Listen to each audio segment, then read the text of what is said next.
Bienvenue au tabernacle de la réflexion. On entend très souvent dire qu'avoir un enfant n'est pas donné. La phrase exacte c'est, je cite, « Ce n'est pas n'importe qui a un enfant ». C'est une affirmation qui porte avec elle une charge véridique, mais aussi une fausse compréhension de cet état des choses, car en réalité, avoir un enfant n'est pas la conséquence de la validation d'un test préalable, ni la réussite d'un concours à être parent, que non. Le mérite ne saurait être tiré sur le seul fait d'avoir fait naître un être humain. Entendons-nous. Plein de couples ont souhaité avoir un enfant et l'ont sans effort eu.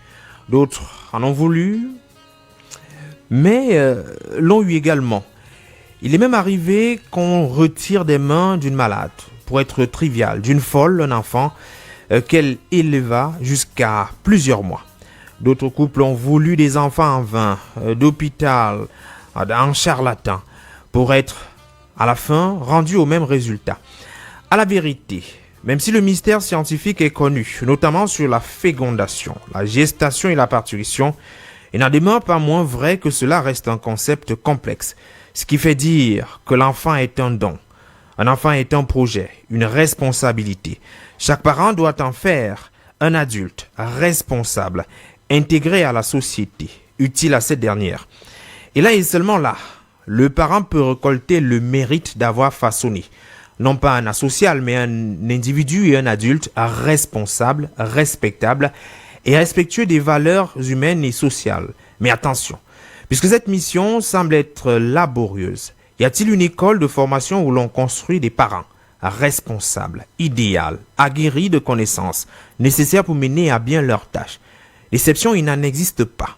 Mais heureusement, avec la mondialisation, l'accès à l'information est une panacée.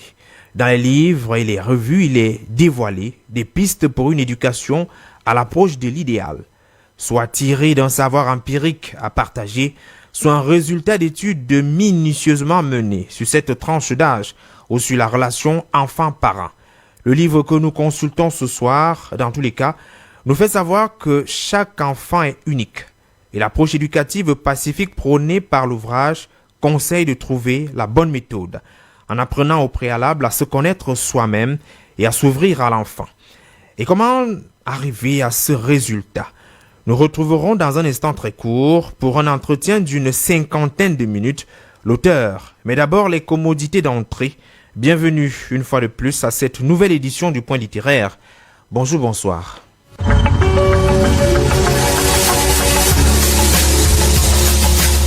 Pourquoi j'écris?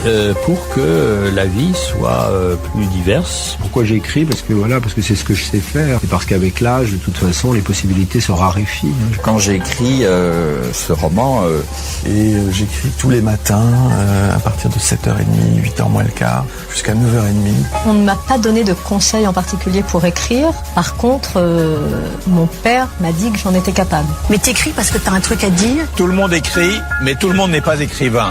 Pourquoi le devient-on? Comment le devient-on? D'où vient l'inspiration? Écrivain, écrivaine. Le Point littéraire, Jean-Jacques Foucault. Jean-Jacques Foucault. On connaît les écrivains à travers leurs œuvres, mais connaît-on leur univers? Les romanciers nous entraînent dans leur fiction, mais quelle est leur vie au quotidien? Ces acteurs contemporains nous livrent un témoignage de notre temps. Mais quels sont leurs sentiments?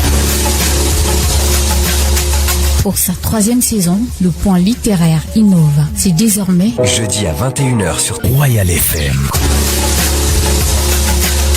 Le Point littéraire, c'est une émission de littérature. Toute la littérature, ici, tous les genres, sous-genres et types d'écriture se rencontrent. Vous aurez droit à plus de découvertes de livres et d'auteurs. Ici, tous les genres littéraires et textes scientifiques se côtoient. Le Point littéraire, jeudi à 21h sur Royal FM. Prenez le rendez-vous. Nouvelle saison inédite. Avec Jean-Jacques Foucault. Jean-Jacques Foucault. On ne m'a pas donné de conseils en particulier pour écrire. Par contre, mon père m'a dit que j'en étais capable. Mais t'écris parce que t'as un truc à dire? Tout le monde écrit, mais tout le monde n'est pas écrivain. Pourquoi le devient-on? Comment le devient-on? D'où vient l'inspiration? Écrivain, écrivaine.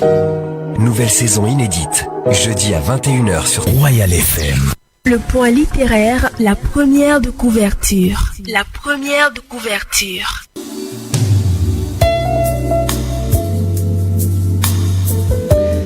Pour cette édition, le livre en vitrine est Mon enfant, ma vie. Sous-titre, Qu'est-ce qu'un enfant? Les clés pour une éducation pacifique et harmonieuse.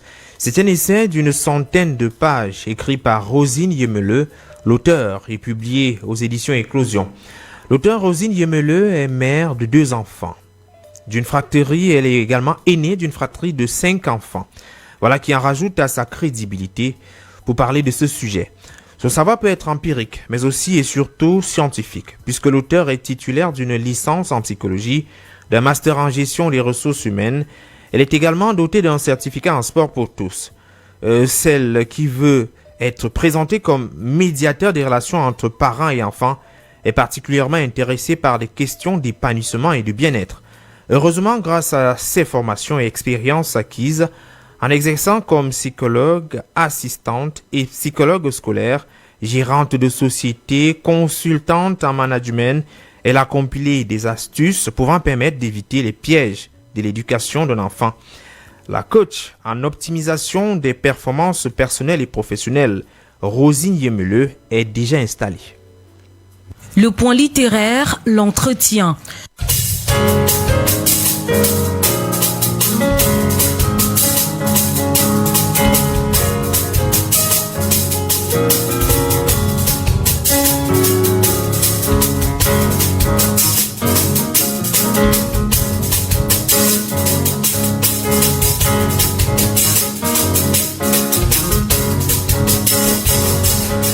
Rosine Yemeleux, bonjour, du moins bonsoir, parce que ça va dépendre de la zone à partir de laquelle justement les auditeurs nous écoutent ce soir. Bienvenue à Royal FM et surtout au Point littéraire.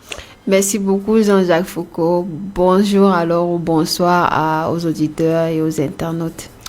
Félicitations également pour la sortie de votre tout premier ouvrage, Mon enfant, ma vie. Comment est-ce qu'on se sent après avoir enfanté d'un 3e bébé? Parce que celui-ci, il est littéraire. Non, mais c'est le premier bébé intellectuel, donc il n'y a pas match. Bon, c'est vrai qu'on se sent... Moi, particulièrement, je suis très contente. Je me sens fière de moi déjà. Parce que c'est vrai, les gens aiment souvent dire c'est facile d'écrire. C'est vrai, c'est facile d'écrire, mais publier. Savoir qu'on va analyser ce que tu as dit, on va te critiquer et tout. Donc, c'est peut-être facile d'écrire, mais le rendre officiel, c'est autre chose. Donc, je me sens fière. Et j'attends de voir la suite. En tout cas, merci pour le moment de lecture, un véritable délice. On imagine bien que vous avez déjà des commentaires de cette nature-là. Exactement. C'est vrai que même avant qu'il ne sorte, dès que je parlais du concept du livre, du contenu, au fait, les gens étaient très émerveillés, très surpris et très dans l'attente. Donc maintenant, ceux qui le parcourent aussi restent dans cette même logique-là. C'est apprécié. On va dire que c'est une conséquence logique. Après avoir mené des études dans le domaine, il fallait absolument écrire, continuer votre médiation parent-enfant. Absolument, je ne pense pas. En fait, c'est le terrain qui me pousse à sortir ce livre-là. C'est le vécu personnel et professionnel qui me pousse là. Donc, ce n'est pas vraiment la conséquence de mes études. Vous avez été psychologue scolaire, c'est-à-dire vous avez travaillé auprès des enfants de très près. Vous vous êtes dit que, au regard de l'expérience que vous avez accumulée, ce que vous avez eu à rencontrer sur le terrain, il fallait absolument partager ces acquis-là. Exactement. Déjà, il fallait attirer l'attention des parents, des encadreurs et autres, parce que, comme vous avez dit, j'ai été en cabinet, donc c'est là où j'ai été psychologue assistante. J'ai beaucoup travaillé les conseils d'orientation, j'ai beaucoup encadré les familles. Pour l'équilibre, en fait, accompagner déjà dans l'orientation, la détection des talents, l'orientation des enfants pour que les familles soient équilibrées et que les relations parents-enfants soient moins tendues. Et j'ai aussi été maintenant psychologue scolaire auprès de 2 établissements. Donc, c'est là où j'ai vraiment vécu ça de près, quoi. Je suis passée dans chaque salle de classe, il y avait plus de 500 élèves dans ces établissements-là. Je suis passée dans chaque salle de classe, je prenais les difficultés des maîtresses, les plaintes des parents, je voyais comment la directrice travaillait, la fondatrice et autres. Et vraiment, c'est ça qui m'a motivée de ce côté-là, parce que les enfants étaient vraiment pas du tout compris. Mon enfant, ma vie. Un titre qui est suffisamment évocateur.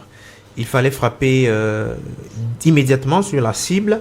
Mes enfants, du moins l'enfant, et absolument les parents, parce que chaque parent considère son enfant comme sa vie. Exactement. Je dis mon enfant, ma vie, parce que, comme tu l'as dit, les parents considèrent l'enfant pas comme une partie de la vie, mais comme leur vie en général. Ce qui fait qu'ils pensent que c'est quelqu'un qu'ils doivent modeler, qu'ils doivent orienter, qu'ils doivent contrôler surtout. Et surtout, généralement, le mot même, c'est posséder, quoi. Donc, le parent a l'impression que l'enfant est sa chose.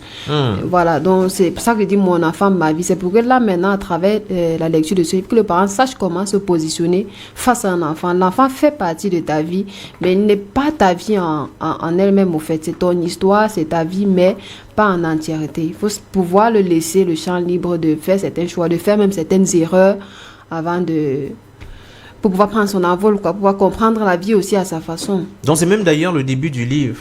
Qu'est-ce que l'enfant?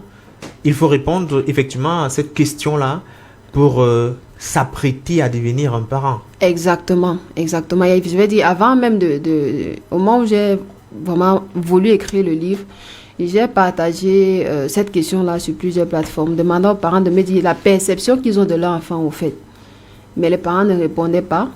D'autres te disaient simplement que c'est un petit homme, c'est quelqu'un dont ils ont la charge, comme si c'est quelqu'un sur qui il faut forcément dépenser, quoi. C'est quelqu'un dont on a la responsabilité, c'est quelqu'un qui ne connaît rien. Donc c'est pour ça que je commence par dire qu'est-ce qu'un enfant, parce qu'il faut vraiment qu'on comprenne ce que c'est qu'un enfant pour pouvoir mieux l'encadrer.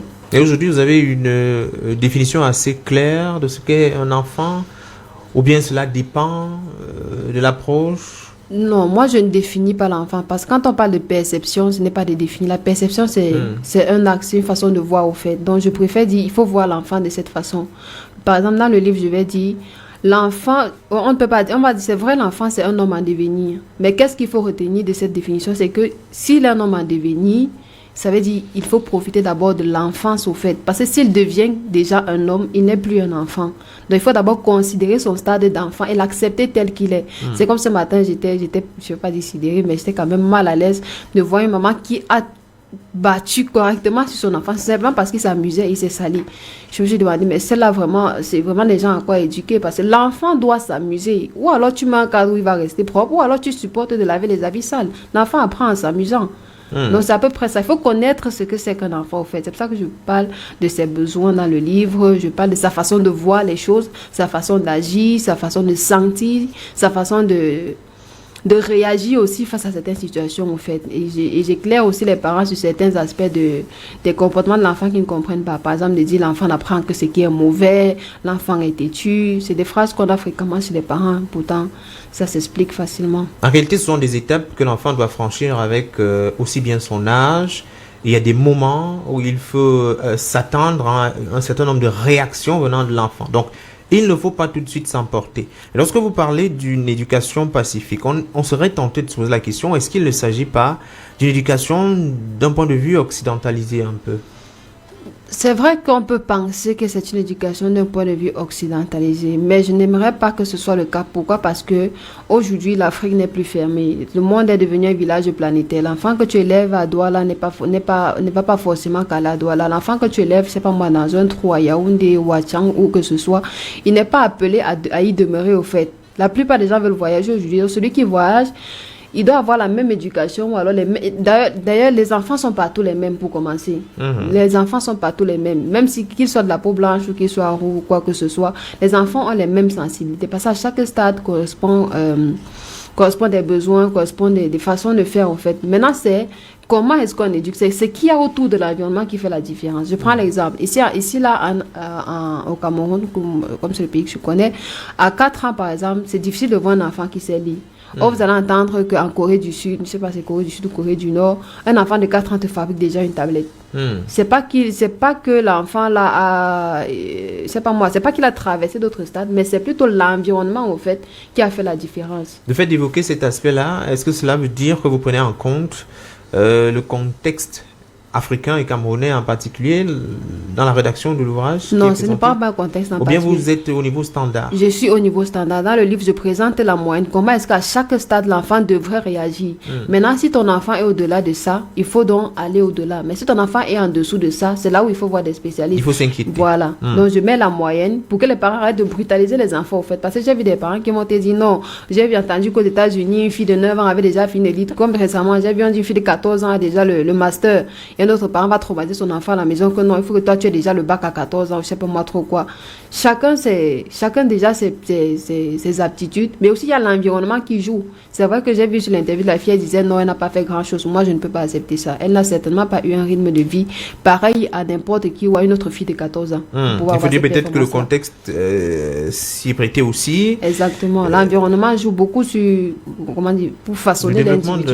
Voilà. L'enfant. Alors, vous dites aux parents d'entrée de jeu dans l'ouvrage qu'il est important d'apprendre avant d'entreprendre. Donc ça veut dire qu'on n'est pas naturellement parent. On doit aller à l'école, du moins par l'école formelle, mais il faut un apprentissage nécessaire pour pouvoir avoir les aptitudes pour éduquer son enfant, pour mieux le comprendre, mieux le cerner, lui donner le nécessaire pour qu'il puisse être un homme, du moins un adulte plus tard épanoui. Oui, il faut apprendre, mais le problème c'est qu'il n'y a pas une école pour ça. On n'apprend pas à être parent. On n'apprend pas à être parent. Mais j'attire l'attention des parents. Pourquoi? Parce que aujourd'hui, par exemple, le nombre de, les foyers monoparentaux, autant pour moi, ainsi que le phénomène de filles mères, ça coule les rues, c'est devenu un phénomène presque normal.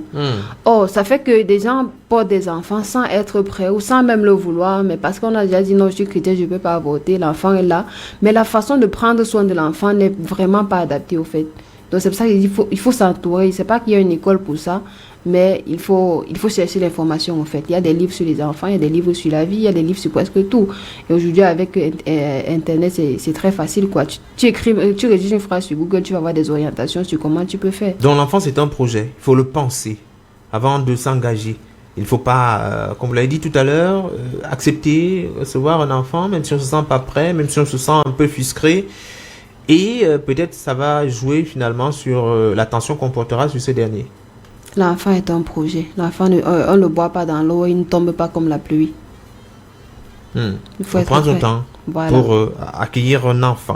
Il y a un moyen pour avoir l'enfant. Donc quand tu passes par ce chemin-là, prépare-toi. Ça veut dire que tu es prêt à avoir un enfant au fait. Ou alors évite. Il y a cet aspect justement dans votre ouvrage qui nous fait comprendre qu'un enfant, il commence à apprendre des choses très tôt dans le ventre. Si la grossesse est entourée par beaucoup de câlins, par beaucoup d'attention, cela aura des répercussions plus tard sur le jeune enfant qui arrive. Si l'enfant constatait que le parent aimait une certaine nourriture, du moins une habitude alimentaire, l'enfant adopte et capte ces réalités-là. Donc du coup, dès que l'enfant a été conçu, il faut déjà penser à son éducation, donner le nécessaire pour s'assurer que sa progression sera dans des conditions plutôt favorables. Exactement. On éduque son enfant dès le ventre, au fait. On peut modifier le comportement, ou alors on peut conduire le comportement de l'enfant dès la grossesse. Je crois que c'est à partir du 5e mois que l'enfant est complètement formé. En ce moment, l'enfant est sensible à tout, au fait. Donc, quand on est déjà enceinte, il y a des précautions à prendre. Il y a des comportements à savoir, au fait. L'alimentation joue beaucoup, que ce soit l'alimentation, l'environnement dans lequel on vit. Il y a cet exemple-là que j'aime beaucoup prendre. Parce qu'il y a les parents qui se plaignent souvent, non, mon enfant pleure trop la nuit, Qu'est-ce que tu faisais la nuit? Ou alors il y a des parents qui se plaignent que non, au moindre bruit, l'enfant se réveille. Tandis que d'autres vont dire non, c'est même quand il y a la musique que celui-ci dort. Profondément. Dans ce cas, fais un feedback. Pendant ta grossesse, qu'est-ce que tu faisais? Si pendant ta grossesse, tu étais fréquemment, dans des lieux bruyants, oui. C'est clair que quand l'enfant sort, il veut ce même milieu bruyant là. Donc c'est à peu près ça. La plupart des parents ne le savent pas et ça crée souvent des problèmes. Un autre va être dans des milieux bruyants et maintenant la nuit, il y a tout un silence là, l'enfant dort pas, il lui est étonné. Non, l'enfant n'était pas habitué à ça. Maintenant qu'il est là, tu trouves que bon, comme tu peux plus être dehors la nuit, il faut que tu sois à l'intérieur. Et à l'intérieur, il n'y a pas de bruit là. L'enfant, lui, n'est pas habitué. Il faut le temps pour qu'il s'acclimate aussi à ça. Il faut dire que les joies de la naissance peuvent très vite s'arrêter. Lorsque l'enfant arrive, il faut communiquer avec l'enfant et c'est pas évident. Il crie, il pleure. On ne sait pas toujours ce qu'il veut. Il faut être tolérant. On ne sait même pas. Il faut être tolérant. Ça devient difficile à la maison. On avait ses habitudes. On ne peut plus dormir. Alors, comment est-ce qu'un parent qui se retrouve face à cette nouvelle réalité doit agir? C'est pour ça que j'aime bien notre pays ou alors notre côté, l'Afrique, parce que chez nous, c'est très organisé. Du moins, dans notre tradition, dans nos coutumes, c'est très organisé. C'est difficile de voir des coutumes qui permettent... C'est la mondialisation qui nous a apporté ça, par contre. C'est difficile de voir des familles où une femme accouche, on la laisse seule. Oui. Généralement, quand tu accouches, il y a des gens qui viennent pour te soutenir. Et ces gens-là viennent... la mère, la tante, voilà, il y a les mères, les tantes, les grandes sœurs. Elles viennent exactement pour ça. Parce que c'est que maintenant que l'enfant est né, Lui, il a ses heures pour dormir. L'enfant peut dormir toute la journée et la nuit, c'est là où il se réveille, par exemple, comme je dis, en fonction de comment est-ce que la grossesse s'est déroulée. Ou alors, il peut dormir toute la journée, il peut dormir...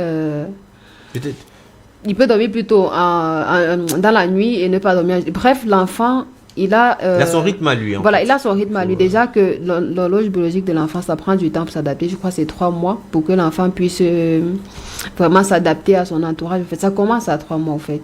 Oui, c'est à partir de 3 mois que l'enfant peut reconnaître la nuit et le jour. Avant ça... il faut supporter. Voilà. Donc, c'est pour ça que ces gens-là viennent. C'est pour que, généralement, on dit souvent, quand tu viens d'accoucher, quand l'enfant dort, tu dors. Quand l'enfant est éveillé, tu es éveillé. Donc, c'est pour ça que ces gens-là sont là. Là, sont ceux qui vont aider avec les lessives, à faire la cuisine et autres. Parce que d'une autre façon, c'est vraiment compliqué. Il est proscrit de frapper l'enfant lorsque l'enfant se met à pleurer. Parce qu'on voit quelques parents frapper l'enfant, dors, qu'est-ce que tu veux, c'est assez difficile avec les nerfs à fleur de peau, des nuits sans sommeil, on s'en sort comment? Qui suis-je pour proscrire? Chacun va aller de son côté, mais personnellement, je n'encourage pas le fouet parce que là, on vient de dire quoi, l'enfant pleure, tu ne sais pas pourquoi l'enfant pleure, alors pourquoi frapper? Si l'enfant était content, est-ce qu'il devait pleurer? Il faut d'abord se poser des questions. Si l'enfant était en bon état, il ne devrait pas pleurer. Donc, essayons de chercher ce qui fait problème. L'enfant peut pleurer parce qu'il a faim, parce qu'il a soif, parce qu'il est sale, je ne sais pas moi trop, mais il y a toujours une raison pour laquelle l'enfant pleure. Maintenant, en fonction d'un certain âge, l'enfant peut pleurer pour des caprices. En ce moment, tu le mets de côté, là, il pleure. Toi, tu peux faire autre chose. Ah, d'accord. Oui. Donc, je n'interdis pas que l'enfant puisse pleurer. L'enfant peut pleurer. Mais par contre, c'est frapper que moi, je ne vois pas l'utilité, au fait. Parce que l'enfant ne peut pas être content, il pleure. C'est pour ça que pour moi, la chicotte, vraiment, ça n'a pas... C'est dur pour une mère de regarder son enfant pleurer, mais de temps à autre, il faut laisser l'enfant pleurer, ne pas succomber à tous les caprices, ne pas être toujours au petit soin, de peur d'en faire... Non, pas que ne pas toujours être au petit soin. Il faut faire une différence entre l'urgence ou la nécessité et maintenant le caprice de l'enfant. Je prends l'exemple, même dans le livre, c'est cité. Quand je donnais son à ma fille à la cage, la puéricultrice qui s'était plainte d'un parent, l'enfant avait 3 mois. Et sa maman t'a dit non, quand je vais la laver, pleure, je tape. Parce que l'enfant veut d'abord manger. Alors, pourquoi taper un enfant de 3 mois qui a faim et qui veut manger? Toi, tu préfères la laver. C'est des trucs que moi, je ne comprends pas. Donc, l'enfant, je ne refuse pas que l'enfant puisse pleurer. Mais voici ce que je dis. Si je prends un enfant de 3 mois, à 3 mois, par exemple, l'enfant est toujours dans ce qu'on appelle en instant psychologique, on appelle ça le ça, au fait, c'est-à-dire le plaisir. Tout ce qui compte, c'est uniquement son plaisir. En ce moment, l'enfant de 3 mois, quand il va se réveiller, c'est pas moi à 6 h ou à 8 h, la première chose qu'il veut, c'est manger. Maintenant, tu as le choix. Si soit tu le fais manger d'abord, avant de regarder même sa couche ou quoi que ce soit, ou alors pour l'initier rapidement à la propreté, tu peux d'abord le nettoyer avant de lui donner à manger, mais ne le frappe pas. Donc, il va être en train de pleurer, mais nettoie-le d'abord. Parce que si tu le fais pas en ce moment-là, à partir de 6 mois, 1 an, quand tu vas vouloir apprendre la propreté à l'enfant, ça devient compliqué au fait. Or, si tu apprends l'enfant à partir de 3-6 mois que non, il faut que quand tu te lèves là, tu te laves d'abord avant de manger. Oui. À un moment donné, il prend ça. L'enfant commence à dire, on éduque l'enfant au fur et à mesure. Donc, c'est un peu comme on dit quoi, l'habitude est une seconde nature, en fait. Étape après étape, il faut, tel que les aptitudes se développent, il faut réagir au fur et à mesure.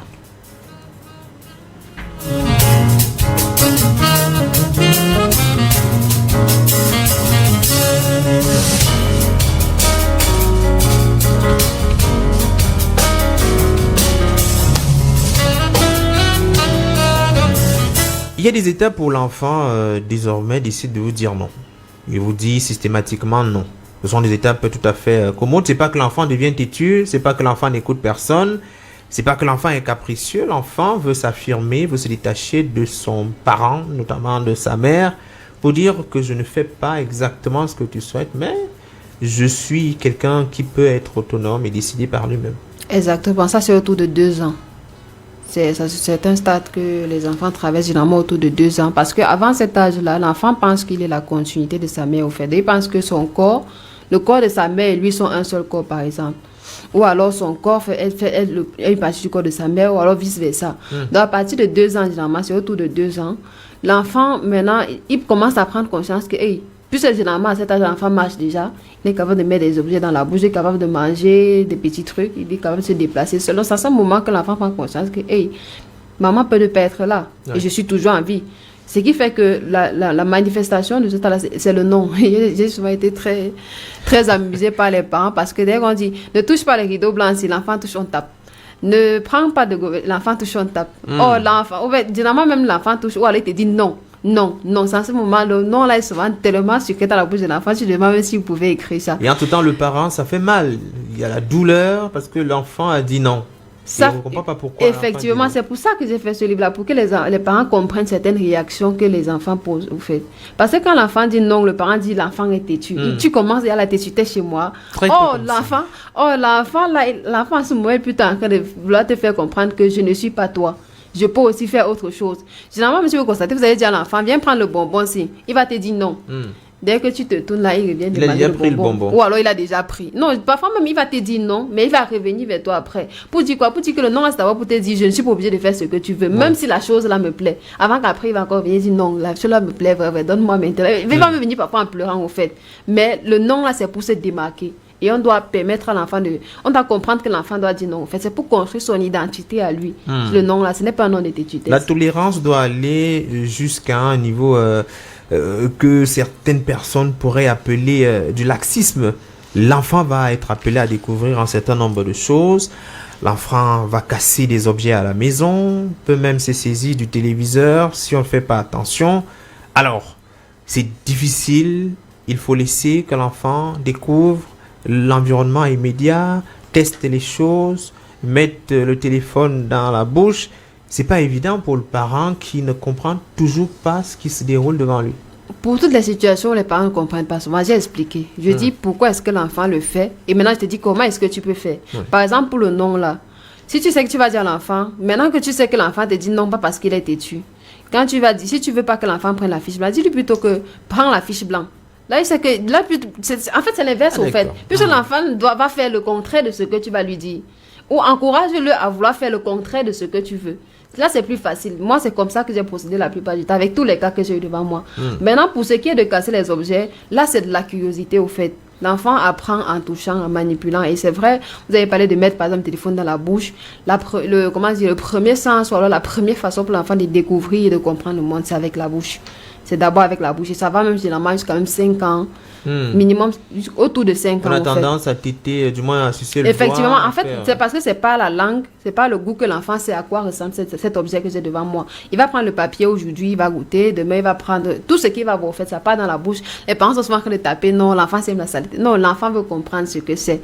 Alors, si tu veux pas qu'il mette dans sa bouche, il faut juste pas que ce soit à côté de lui. C'est pour ça que parfois sur les jeux, voyons, on les dit interdit au moins de 3 ans. C'est parce qu'on sait que cet objet qui est très petit, si l'enfant met dans la bouche, il va avaler. S'il a moins de 3 ans, il prend forcément, ça va aller dans la bouche, il va avaler. Donc c'est de mettre déjà les choses de valeur à l'écart. Maintenant, si tu peux pas les mettre à l'écart, il faut concevoir un espace pour l'enfant. Ça, c'est mes méthodes à moi, ce que je promeux. Si ta maison n'est pas... Dans une maison assez petite, c'est assez difficile de trouver de l'espace. Dans une maison assez petite, tu protèges ce que tu as. Ça veut dire, là, il faut surveiller l'enfant. Faut l'amener à être concentré à autre chose, au fait. Ça veut dire, par exemple, si tu sais que tu ne peux pas mettre la télé hors de portée de l'enfant, tu peux mettre ton filtre ou quoi que ce soit hors de portée de l'enfant, qu'il ait dans ses jouets pour pouvoir s'amuser, au fait. Et que généralement, ce soit des trucs de couleur. Parce que c'est ça qui attire l'enfant, la couleur. Que ce soit des jouets de couleur. Là, l'enfant peut avoir ça, des trucs, il faut aussi les brouiller. Bref, dans le livre, vous allez voir en fonction des âges, il y a les types de jouets.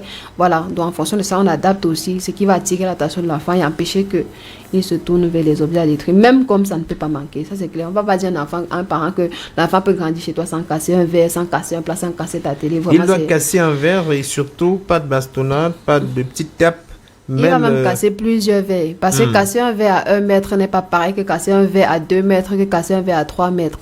Pour lui, il veut savoir si le verre là étant posé à cette distance, ça va se casser. À cette distance, ça va se casser. Donc, le mieux, c'est soit de le comprendre, soit de lui donner ces choses qu'il peut casser. Parce que aussi, c'est en fonction du profit. C'est pas tous les enfants qui cassent ces choses. Hein. Il y a des enfants aussi qui rangent. Ma fille de 2 ans et demi, elle range par exemple la table. Quand elle vient trouver la table qui est mal rangée, la nappe qui est mal posée, elle essaye d'arranger. Mais elle ne peut pas le faire comme une grande personne. Donc, si tu n'observes pas, tu vas croire qu'elle est en train de gâter.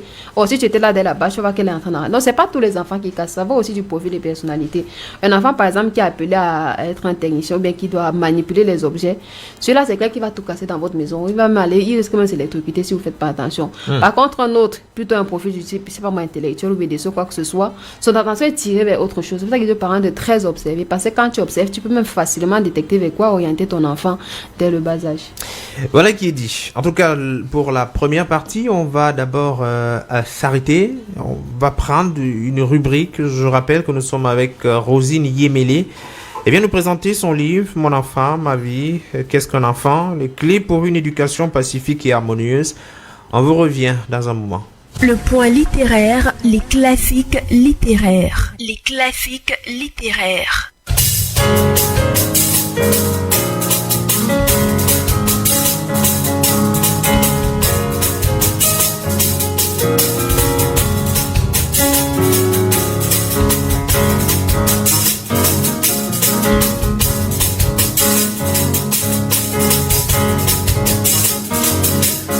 Trois prétendants, un mari. Œuvre théâtrale de l'écrivain camerounais Guillaume Oyonombia est une merveille littéraire dont on ne se lasse jamais. C'est le livre que nous vous proposons de relire ce soir.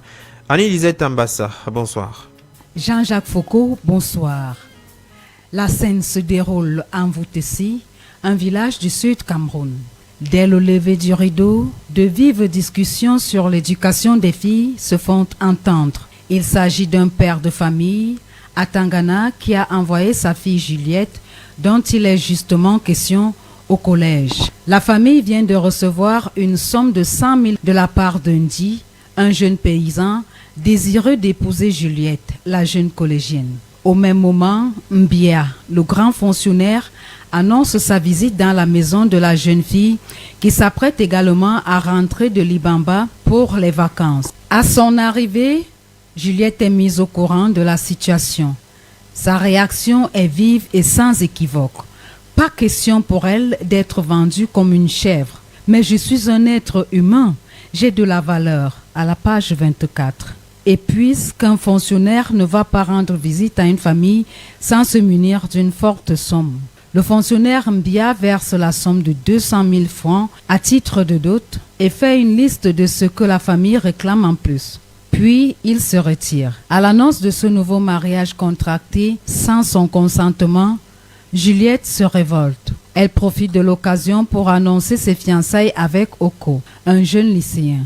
La famille ne veut pas d'écolier car ce dernier est incapable de résoudre leurs problèmes.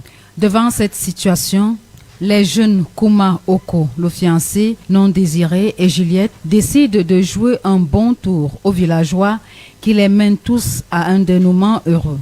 Les 300 000 francs des deux prétendants seront dérobés par Juliette puis remis à Oko qui se présentera à la famille à un moment où ces derniers avaient perdu tout espoir de rembourser les deux prétendants avec qui les relations s'étaient entre-temps dégradées. Il se présente avec la somme souhaitée et est accepté par la famille sans aucun soupçon ni doute.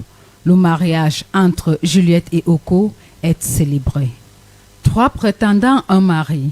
Cette pièce théâtrale de 117 pages, structurée en 5 actes dépourvus de scène, est une satire à travers laquelle Guillaume Oyonombia dénonce les dessous de la dot, les réalités relatives au mariage dans la société africaine traditionnelle. De l'auteur, Guillaume Oyonombia est né en 1939 en Voutessi dans la région du Sud.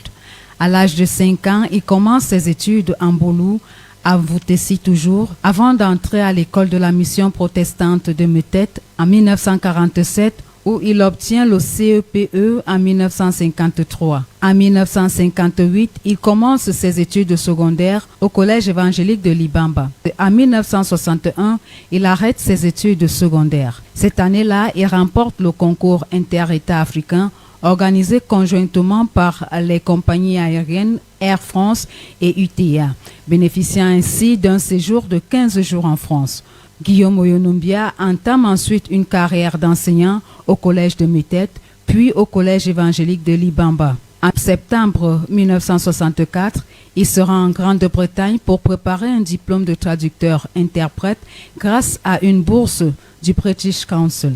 Il obtient également le DCE Advanced Level, ce qui lui permet de s'inscrire à l'université de Kelé en octobre 1965, d'où il obtient le Bachelor of Arts Degree en 1969.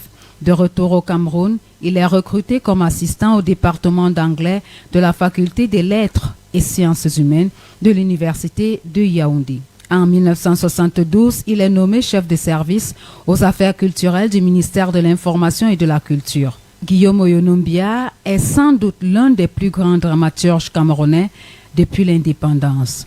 Le Point littéraire, une émission préparée et présentée par Jean-Jacques Foucault.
Lisette Ambassa pour ce classique littéraire. Rosine Yemele, on sait très bien que vous avez certainement fait des études en psychologie. Est-ce qu'il y a des auteurs? Parce qu'on vous a vu d'ailleurs citer une psychologue dans votre ouvrage. Il y a eu des auteurs qui vous ont à un certain moment marqué ou donné envie d'également écrire aujourd'hui?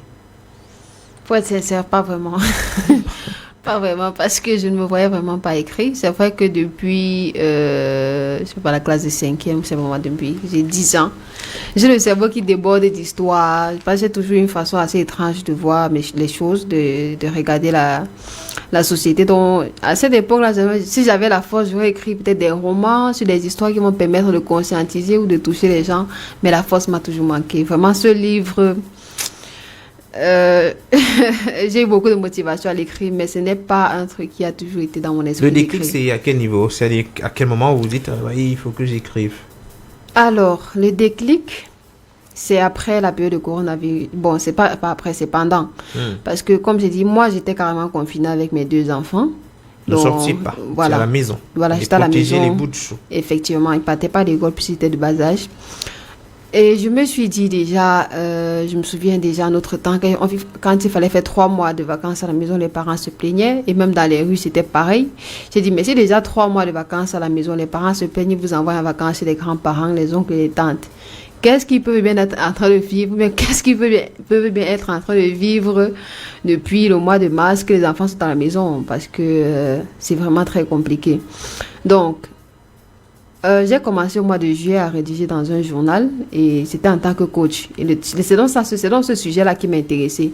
Comment éduquer pacifiquement son enfant? Parce que là, de mars à juillet, je pense que déjà à 3 à 4 mois de vacances.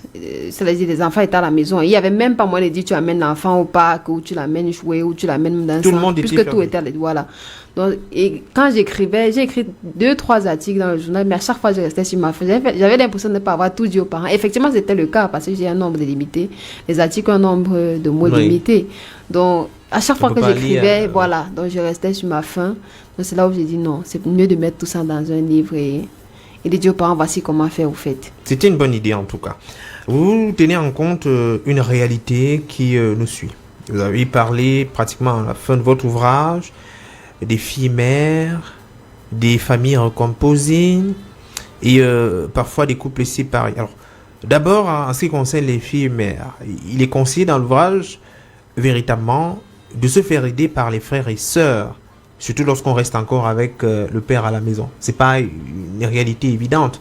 Et il faut surtout que la jeune mère se distingue ou alors se démarque de la grand-mère qui peut parfois prendre la place de la mère. Parce qu'on a vu dans des familles quand même, la grand-mère devient la mère et puis la mère peut devenir la sœur. Elle doit se démarquer absolument. Exactement.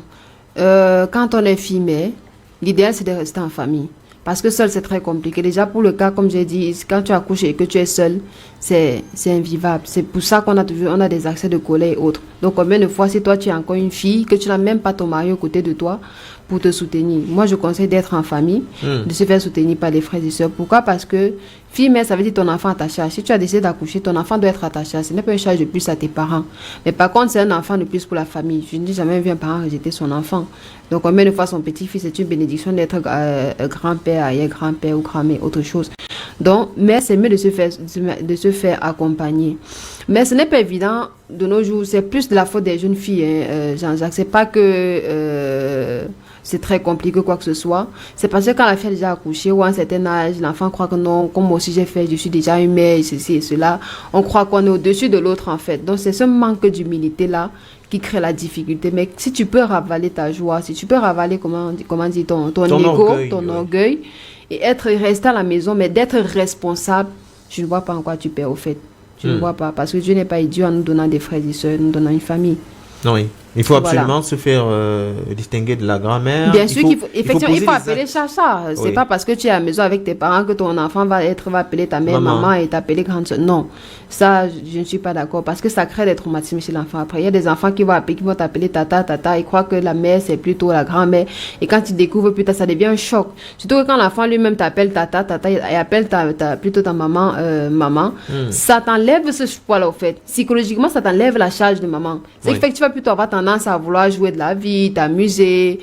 Quand tu peux, tu lui donnes de l'argent de bénir. Bien, quand tu peux, tu t'occupes de lui. Bien, tu vas faire le minimum au fait. Donc, ça ne te fait pas sentir le poids de la responsabilité. Donc, c'est mieux que l'enfant, il t'appelle maman, puisque tu es sa maman. Mais là, toi aussi, tu sais que, voilà mon enfant, en faisant tes choix, en prenant désormais ta responsabilité. En faisant tes choix dans la vie, tu sais que j'ai une bouche à nourrir, plus la mienne et pourquoi pas ma famille aussi. Si tu as pris l'enfant, ça veut dire que tu étais caduc. Alors comment est-ce qu'on marque la différence à la maison? Comment est-ce qu'on arrive à se démarquer? Parce que l'enfant a plusieurs parents. Qu'est-ce qui doit vous permettre davantage avoir l'attachement de cet enfant qui est dans une grande famille? Comme je dis, déjà il y a la façon d'appeler. L'enfant doit t'appeler maman pour commencer. Maintenant, deuxièmement, toi, en prenant cette charge, en acceptant cette responsabilité, tu dois t'organiser. C'est-à-dire, tu travailles déjà pour prendre soin de l'enfant et tu passes du temps avec l'enfant. Même si vous êtes à la maison familiale, tu dois trouver du temps pour passer avec ton enfant, seul à seul au fait. Il doit y avoir des moments mère-enfant sans que la maman, ta grand-mère ne soit là ou tes soeurs ne soient là. Ça peut être à l'intérieur de la maison en fonction de comment la maison organise. Ça peut être aussi des sorties avec cet enfant-là. L'enfant doit savoir que c'est moi, sa mère, et savoir aussi ce que le rôle particulier que tu joues en tant que maman. Il arrive des fois qu'on décide d'aller habiter seul et là, il faut impliquer l'enfant dans la vie du quotidien. Il faut causer avec l'enfant. Il faut ne pas dire, c'est peut-être une partie qui nous intéresse dans l'ouvrage, ne pas dire à l'enfant, écoute, ton papa est parti, c'est un salopard. Ah oui, pour le foyer monoparental. Oui, tout à fait. Voilà, pour la maman qui élève seule son enfant. Ah, ça, vraiment, c'est vrai que je l'ai souvent aussi dit sur les antennes ici, les parents critiqués, mais je vous assure, il n'y a pas meilleure solution ou alors anticipation au fait quant à la colère de l'enfant. Même si tu as été, on va m'excuser, peut-être violé, je ne sais pas moi trop quoi, comment est-ce que ça s'est passé avec le père de l'enfant? vraiment, il faut éviter de le noyer auprès de l'enfant. Faut dire que le père était un héros, c'était un monsieur... C'est 10 000 fois préférable. Pourquoi? Parce que pour l'enfant, ses parents sont des héros. Toi, la maman, tu es une héroïne, son papa doit être un héros. Même s'il ne voit pas ce père-là, il est préférable de lui dire qu'il est un héros pour que l'enfant la grandisse avec, étant psychologiquement stable. Qu'il n'est pas, déjà, même quand ton père c'est un héros, il va te demander une fois, deux fois où est ce papa-là. Tu vas lui dire non, il est un héros, il est en train de sauver les gens, il est en train d'aider et tout. Et lui va se concentrer à ses études et aussi à te soutenir. Par contre, si tu dis ton papa est mauvais, ça court dans le cerveau de l'enfant. Où est ce papa mauvais-là? Je veux le voir, je veux le chercher, je veux savoir pourquoi est-ce qu'il n'est pas là au fait. Or, quand tu lui as dit c'est un héros, l'enfant sait qu'il est en train d'être utile ailleurs et l'enfant se concentre à sa vie ou alors à votre vie à deux en attendant de découvrir la vérité plus tard. Et même quand il découvre la vérité plus tard, c'est moins choquant que si tu avais dit ton papa est un salopard et que 20 ans plus tard, l'enfant le découvre, son papa a déjà pris conscience. Comment est-ce que tu vas encore démontrer que son papa est un salopard? Tu peux plus le démontrer. Voilà. Or, si tu as dit ton papa est un héros et que 20 ans plus tard, l'enfant trouve que son papa est un zéro, il va être fier de toi parce qu'il comprend que c'est par amour pour lui que tu lui as dit ton papa est un héros. Et là, il s'est construit une vie. Là, il est quelqu'un. Il sait que c'est grâce à toi et en ce moment, il ne peut pas te tourner le dos. C'est pour ça que j'encourage vraiment les mamans, les mères célibataires à faire cet effort-là. C'est pas facile, mais c'est mieux pour toute la famille, au fait. Surtout pour l'enfant et soi. Il y a ce cas de figure, mais il y a aussi les familles recomposées. Vous dites qu'il est mieux que l'enfant soit élevé dans un contexte neutre. Oui. C'est-à-dire qu'on a décidé de refaire sa vie avec quelqu'un. Il faut laisser les enfants où? Chez la mère? Ou bien loin?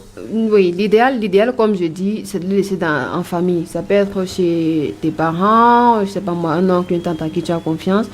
Mais s'il n'y en a pas, c'est là où il faut le mettre dans son foyer, mais en sachant ce qui t'attend. Oui. Parce qu'aucun enfant ne peut être heureux ou épanoui, sachant que ma mère est encore en vie, mais mon père a épousé une autre femme. Oui. Aucun enfant ne peut être sachant que ma mère a épousé un autre homme alors que mon père est encore en vie. C'est ça le problème au fait. C'est pour ça que dans le livre, je précise bien. Si l'autre parent absent n'est plus vivant, c'est plus facile pour l'enfant, au fait, de grandir dans un nouveau foyer. Mais si son parent est encore vivant, à moins que cet enfant soit déjà assez mature pour comprendre que le comportement de mon parent n'est pas normal. Je prends un exemple. S'il a déjà 15 ans avant que tu te remaries et qu'il sait que, par exemple, mon papa ne prend pas soin de moi, il n'a pas mon temps, il est toujours peut-être dans les voyages, ou alors il n'a pas... il n'a pas le caractère, il n'est pas attentionné et autres. À ce moment, tu l'amènes dans un autre foyer et un autre monsieur apporte ses caractéristiques. Là, l'enfant va le prendre, de bon cœur, au fait. Mais si l'enfant est plus jeune que ça, il faut éviter. Il faut éviter parce que l'enfant va toujours chercher son parent biologique.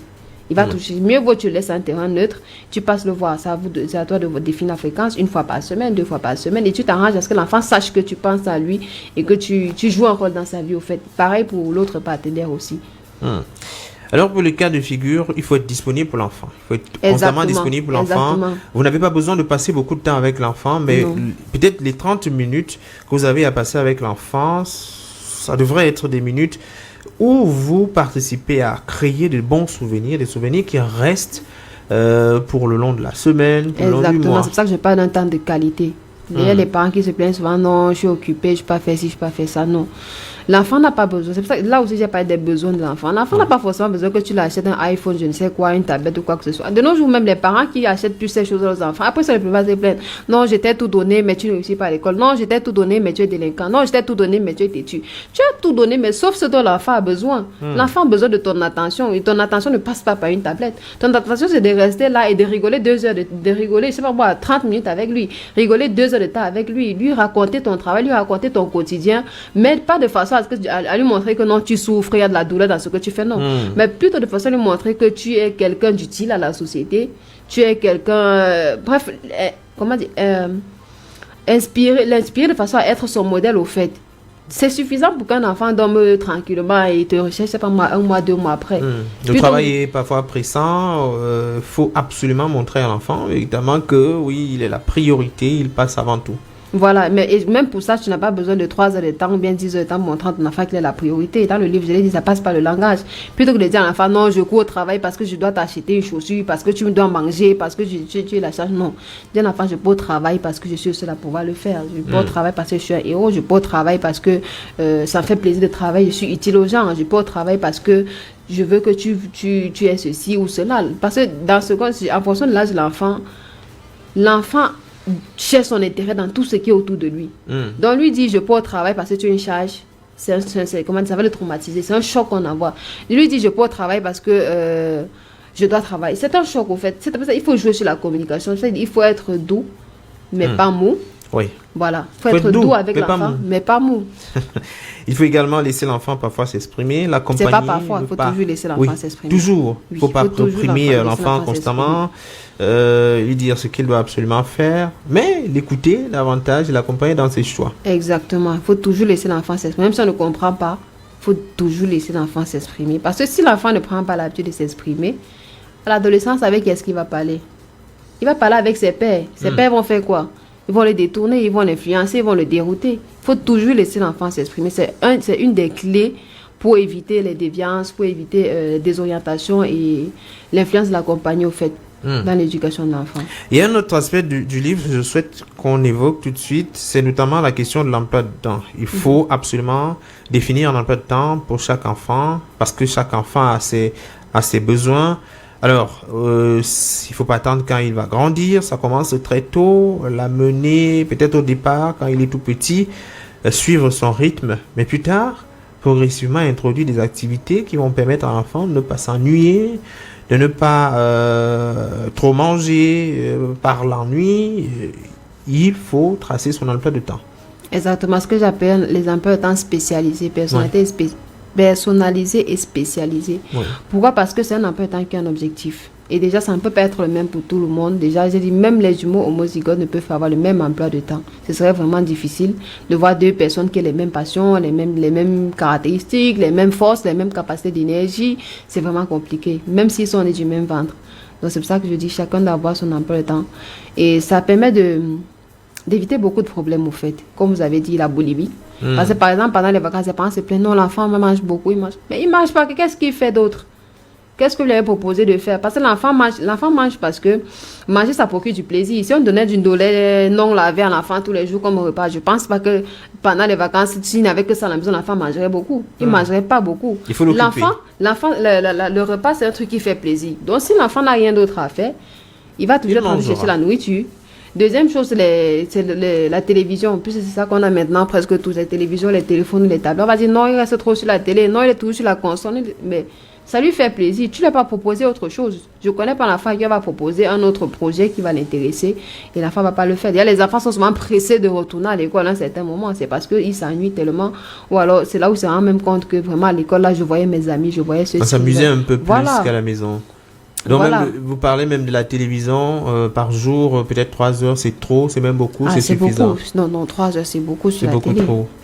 Ça dépend. Non, même des âges, ça ne dépend pas. Pour moi, la télé, 1 heure, maxi 2 heures. L'enfant doit lire, l'enfant doit participer. L'enfant doit lire, l'enfant doit écrire, l'enfant doit danser, l'enfant doit chanter, l'enfant doit jouer. L'enfant doit faire tellement de choses. Parce que l'enfant apprend en jouant, au fait.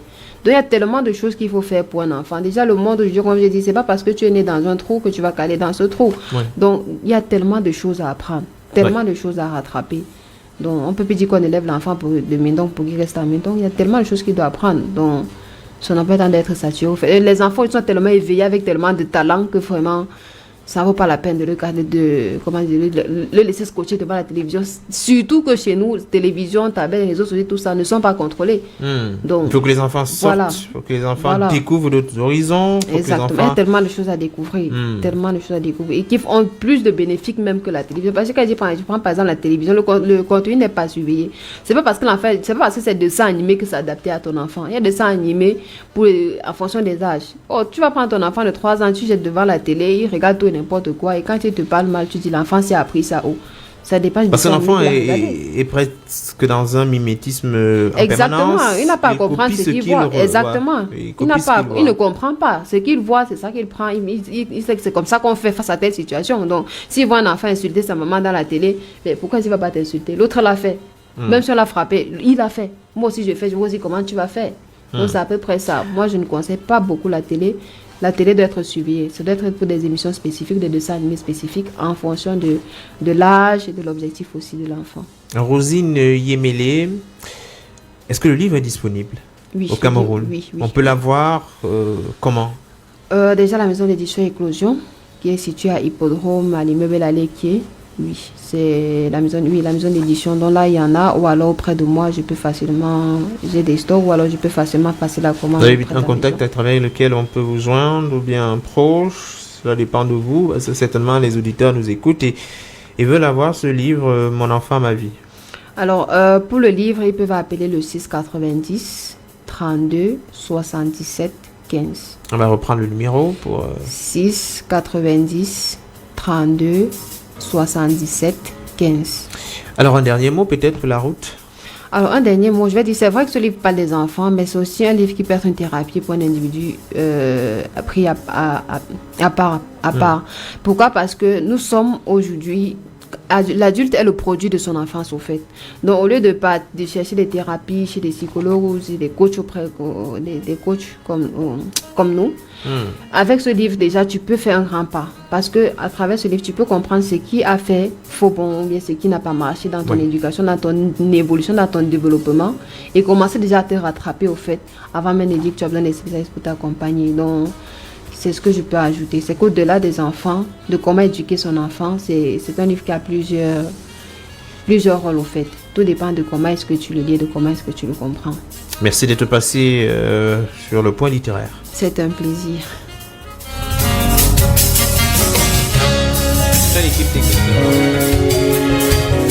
Le point littéraire, équipe de production, contribution, Annie-Lisette Ambassa, mise en onde, Ulrich Kemoué, régie vidéo, Alain Kouekam, régie d'antenne, Carole Prudence-Tiencheux, coordination centrale, Bertrand Wona, supervision générale, le révérend pasteur Emmanuel Noël Bissaï, présentation, Jean-Jacques Foucault.